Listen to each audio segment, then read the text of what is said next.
ফার্মগেটে একটি মাদ্রাসা ছাত্রকে বলাৎকার চেষ্টার অভিযোগে বিক্ষুব্ধ এলাকাবাসী এবং সেই আচ্ছা আমরা আমরা প্রাথমিক যে ঘটনাটা যে ঘটনা তোমাদের মনে আসছে সে ঘটনা আমাদের মনে আসছে, ঠিক আছে।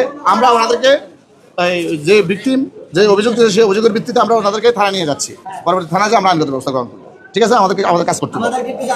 হ্যাঁ ডেফিনেটলি আপনারাও আসুন।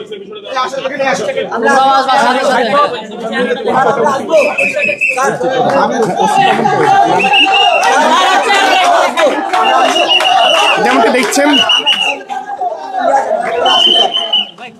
আমরা আগে নিয়ে যাই, আমরা নিয়ে যাই, তারপর আসুন। সবাই থানায় যাবা। আচ্ছা ঠিক আছে, সবাই থানায়।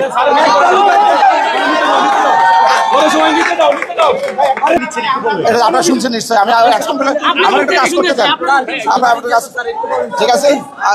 এটা হচ্ছে বলৎকারের অভিযোগে যদি অ্যাটেম্প্ট হয়, বোঝা যাচ্ছে যে এই ঘটনাটা সত্যি থাকতে পারে। বিষয় তদন্ত হবে, আমার সিনিয়ররা আসবে, বিষয় বলবে। এই অভিযোগের ভিত্তিতে আমরা নিয়ে যাচ্ছি, ঠিক আছে।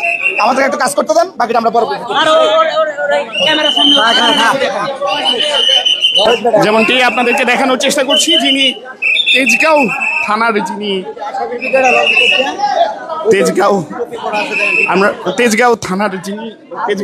যিনি ওসি তদন্ত, তিনি আমাদেরকে বিষয়গুলো নিশ্চিত করেছেন এবং যিনি এই ঘটনায় অভিযুক্ত তিনি এই মুহূর্তে তাকে নিয়ে বের করা হচ্ছে এবং সেই দৃশ্যই আপনাদের সামনে তুলে ধরার চেষ্টা করছি।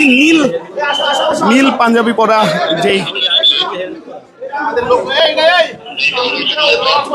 এবং আমরা এই মুহূর্তে দেখছি বিক্ষুব্ধ যারা এলাকাবাসী রয়েছে তাদের মাঝ থেকেই এই অভিযুক্ত যিনি শিক্ষক তাকে কিন্তু এই নিয়ে যাওয়া হচ্ছে এবং আমরা দেখছি তাকে বের করার সাথে সাথেই কিন্তু আমরা দেখছি রাজধানীর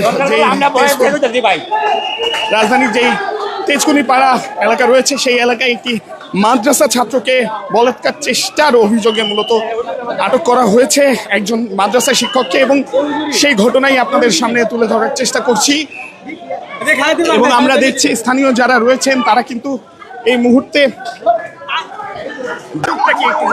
অভিযোগ হইতেছে একটা ছেলেকে বলাৎকারের প্রস্তাব দিছে, আর এনে আরো বাদী আছে, আরো ছেলেরা বাদী আছে যাদের ইন্টারভিউ নিয়েছে, যে প্রত্যেকের মোবাইলে স্ক্রিনশট আছে যে হুজুর ডাক দিছে, কুপ্রস্তাব দিছে, সবাইকে টাকার প্রস্তাব দেয়, কুপ্রস্তাব দেয়। অথচ দেখেন এই যে মাদ্রাসাটা টাকা ইনকাম করে, মাদ্রাসার কোনো উন্নতি নাই, কোনো উন্নতি নাই। এই